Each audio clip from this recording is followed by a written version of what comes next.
Dober dan.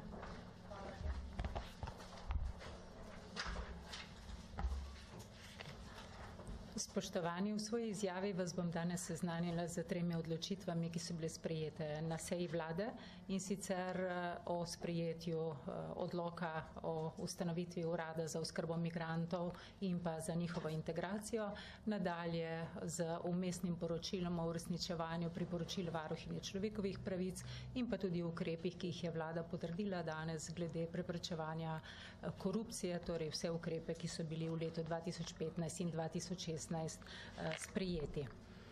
Ob zavedanju, da so migracije danes že stalen in dolgoročen pojav v današnji družbi, se vlada zaveda in odgovorno ravna pri tem, pravilno in pravočasno sprejema tiste ukrepe, ki so potrebni za to, da se naslovi ta izziv.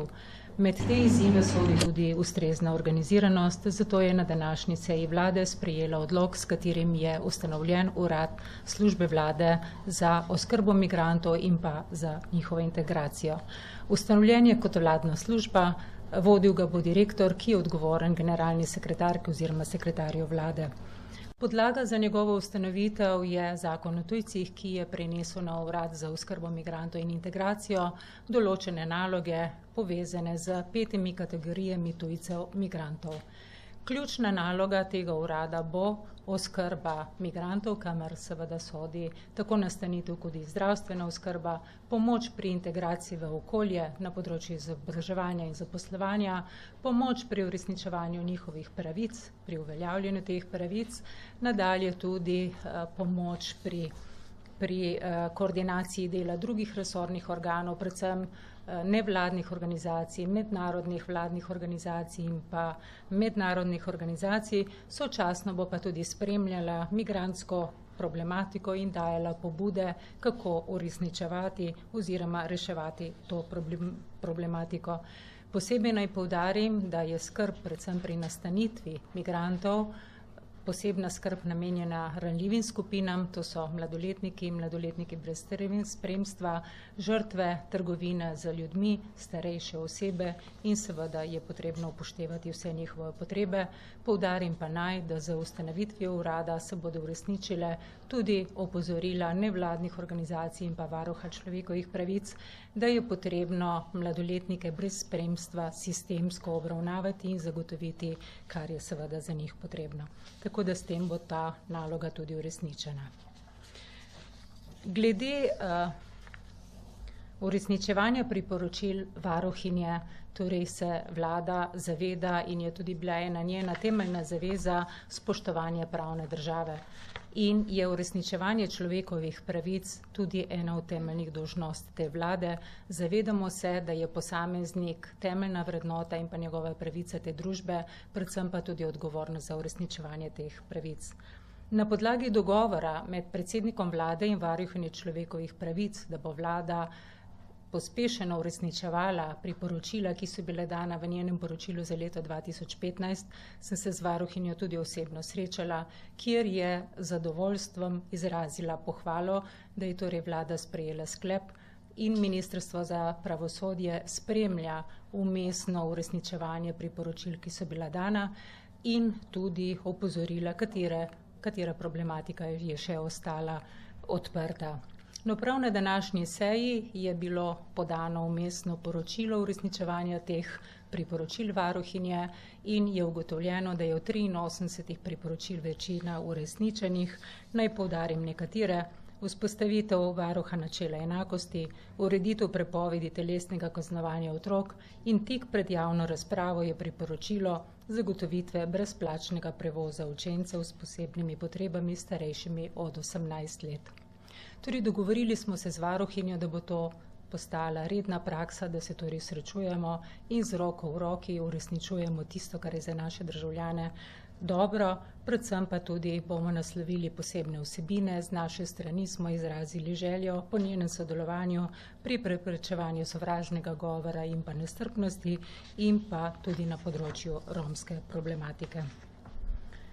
Med temeljno zavezo, torej krepitev pravne države, ki si je vlada in pa tudi koalicija zastavila v svojem mandatu, sodi tudi preprečevanje korupcije.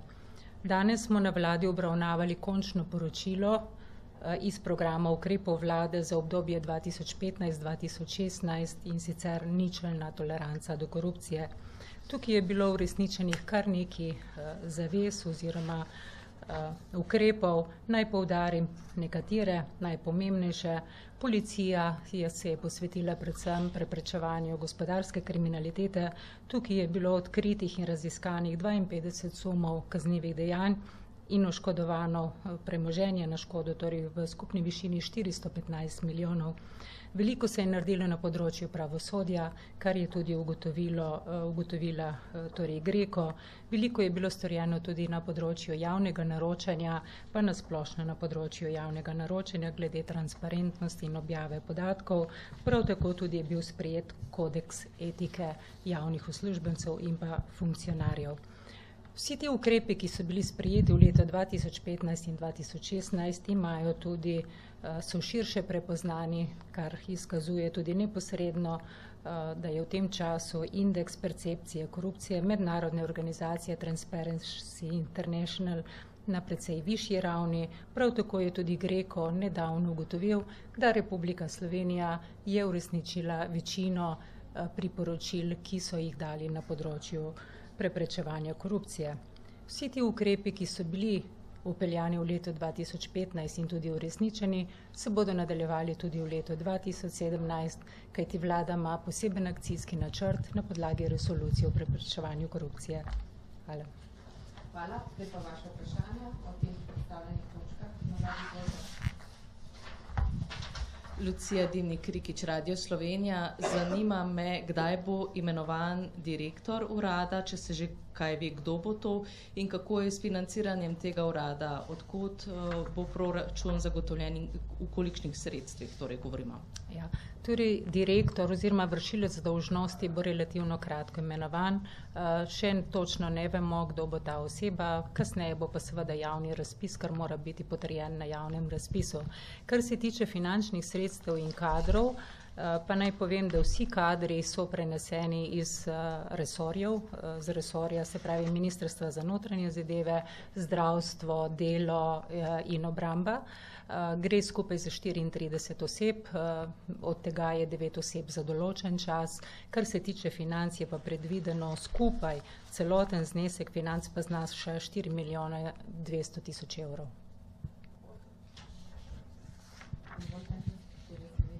Sandra Trupe, RTV. Na eno drugo temo, ali vlada še stoji za odločitvijo, da podpira gospoda Žmavca in gospoda Puliča za nadzornika SDH? Vlada je svojo odločitev sprejela, tako da trenutno je še ni spremenila. Tadeja Vrtovec, STA, še na urad. Ali drži, da odlok o ustanovitvi predvideva 3-mesečni rok za vzpostavitev tega urada? To me zanima.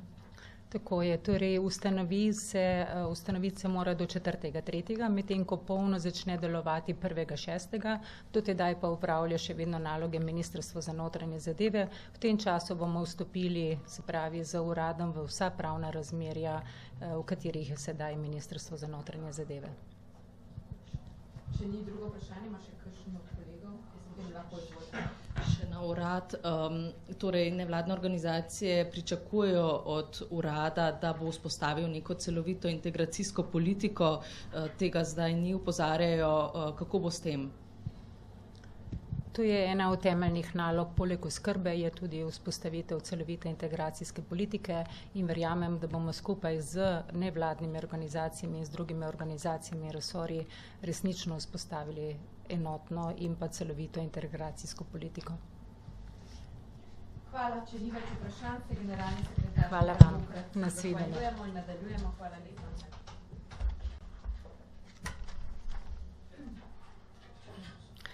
Vlada je na današnji seji sprejela spremembe zakona o kmetijstvu, ki je temeljni zakon na našem področju. Med spremembami bi želela izpostaviti 3 vsebinske novosti. Prvo je, da urejamo doniranje hrane in sicer pogoje za donatorje kot tudi za posrednike.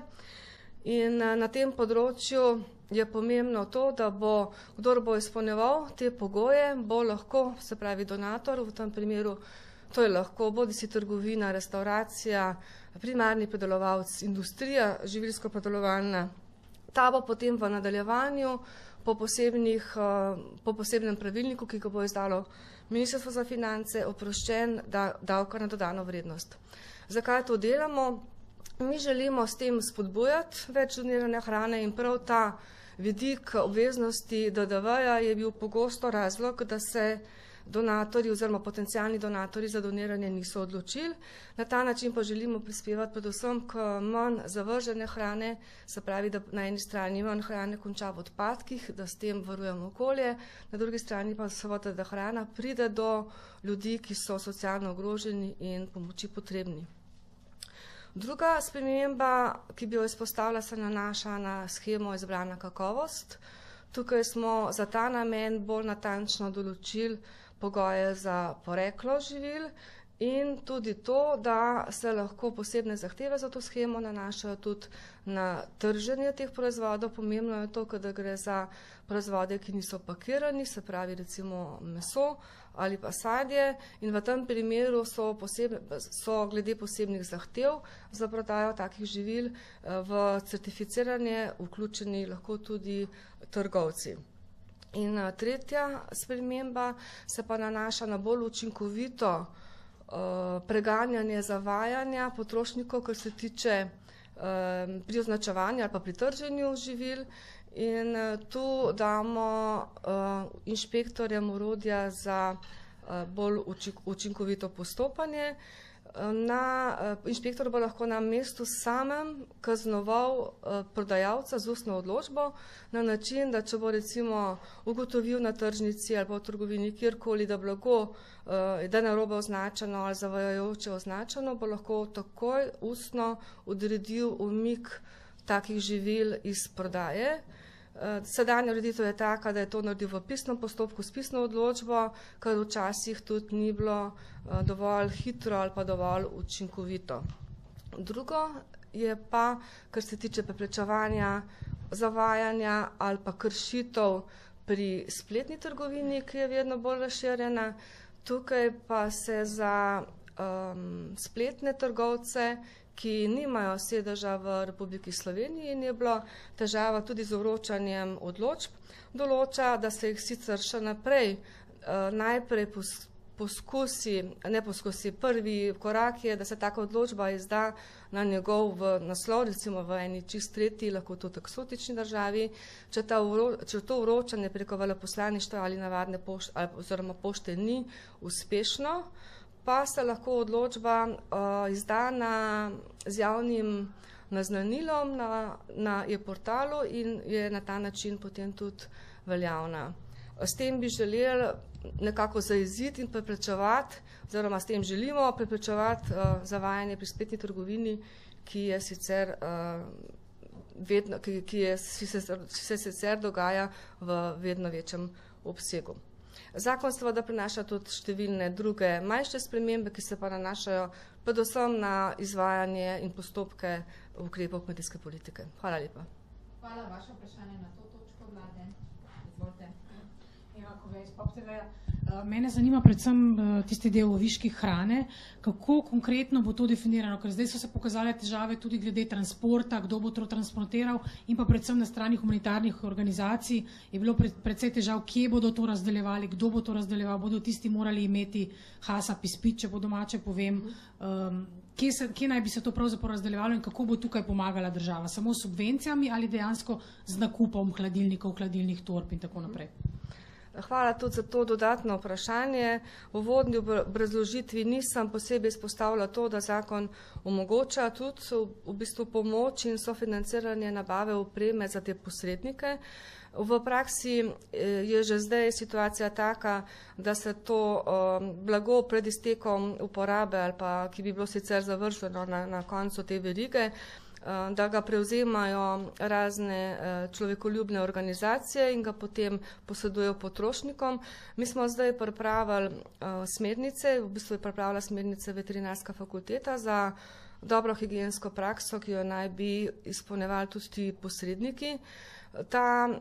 Te smernice so zdaj v pregledu tudi strani teh nevladnih organizacij oziroma teh organizacij z vidika možnosti izpolnjevanja, namenjena so pa zgolj temu, da se s pravilnim ravnanjem s to hrano prepreči, da bi morda prišlo do tega, da bi se hrana v tem procesu od rečemo restauracije ali pa trgovine do tega prejemnika pomoči, da bi se poslabšala njena kakovost ali pa varnost. Še eno vprašanje, dve vprašanje, izvolite. Maja, prijatelj Delo, mene pa zanima, v tej noveli ni nič omenjena oprostitev plačila DDV. Kako se bo pač to urejalo s posebno uredbo? Tega ni v zakonu o kmetijstvu, to se prepušča davčnim predpisom, vendar smo z Ministrstvom za finance se tako uskladili. Mi smo tukaj opredelili pogoje za donatorje, ker kdor bo izpolnjeval te pogoje, bo potem s pravilnikom, ki je že nekje pripravljen in ki bo objavljen takoj, ko bo zakon potrjen v Državnem zboru, na podlagi tistega pravilnika, se pravi, ki ga bo pripravilo Ministrstvo za finance, bo potem ta davek, bo taka hrana oproščena davka, ker dejansko za tega, ki to ima, nima nobene tržne vrednosti, ker se pač ravno z tega namena da ven iz prometa ali pa iz restauracije, ker za tega donatorja nima več tržne vrednosti. In če nima tržne vrednosti, potem osnova za DDV nič. Morajo biti pa ti pogoji izpolnjeni. Se pravi, da je prijemnik, ključen pogoj je to ta, da je prijemnik nekdo, ki je potreben socialne pomoči. Sandra Trupe, RTV. Mene pa zanima, kakšno vlogo bodo tukaj imele občine, ali bodo upravičence določile, če bodo to prejemniki socialne pomoči, pa kdaj predvidevate, da bi se to lahko v praksi začelo uporabljati? Prva mora biti zakon sprejet v Državnem zboru, na to še pravilnik. Upravičenci so pa določeni po predpisih, tisti, ki so prejemniki socialnih pomoči ali pa varstvenih dodatkov po predpisih z področja socialne varnosti, lahko pa tudi, če so na seznamu teh upravičencev socialne pomoči strani občin. Lahko pa potem še zakon predvideva, da tudi, če sam ta posrednik, recimo, bodi si, da gre za humanitarno organizacijo, Rdeči križ, kdorkoli, sam presodi, tudi če nekdo ni na tem seznamu, pa da je potreben pomoči, tudi ta diskrecijska pravica, te lastne presoje je tudi dopustna, da humanitarna organizacija sama to domneva oziroma presodi, da je nekdo potreben pomoči.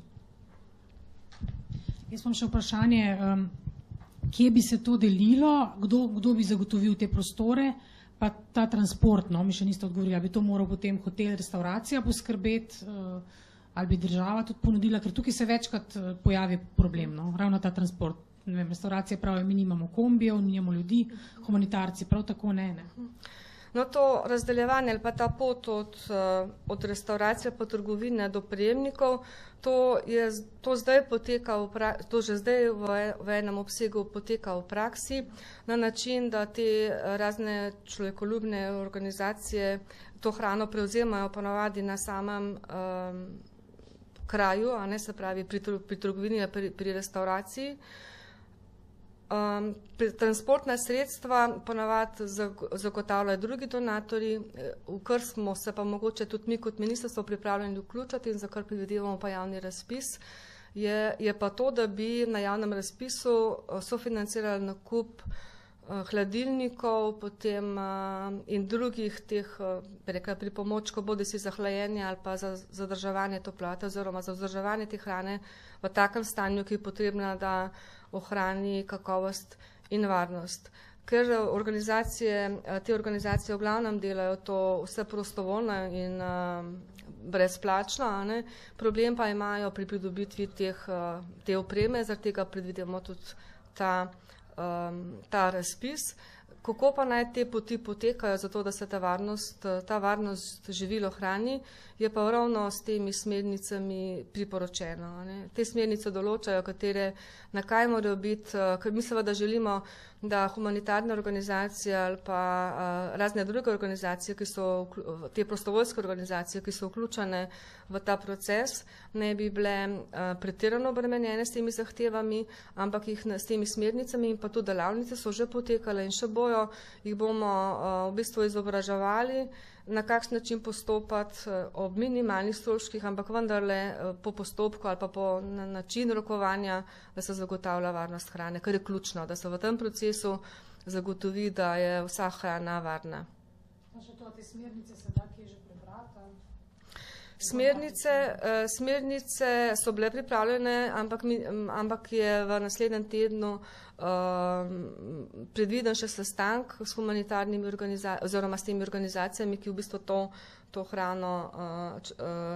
hrano dostavljajo humanitarnim organizacijam, se pravi s temi posredniki. In mislim, da z tega razloga, ker bo še drug teden ta predstavitev, bi morala preveriti, ampak ni mi znano, da bi jih že objavili. Jaz mislim, da se čaka še na ta sestanek in to predstavitev najprej tem organizacijam. Hvala, imamo še eno vprašanje.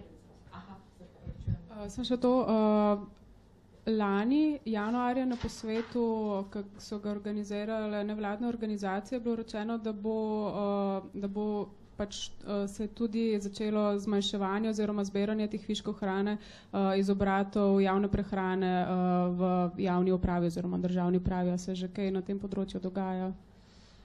Mi imamo posebno medresorsko delovno skupino, ki jo vodi tudi naša glavna kmetijska inšpektorica Saša Dragan Milanović, in ena od nalog te skupine je bila prav ta, da naredi popis oziroma da poskrbi za te poti za viške hrane, ki nastanejo v javnih obratih, do teh, ki so pomoči potrebni, in te aktivnosti tečejo.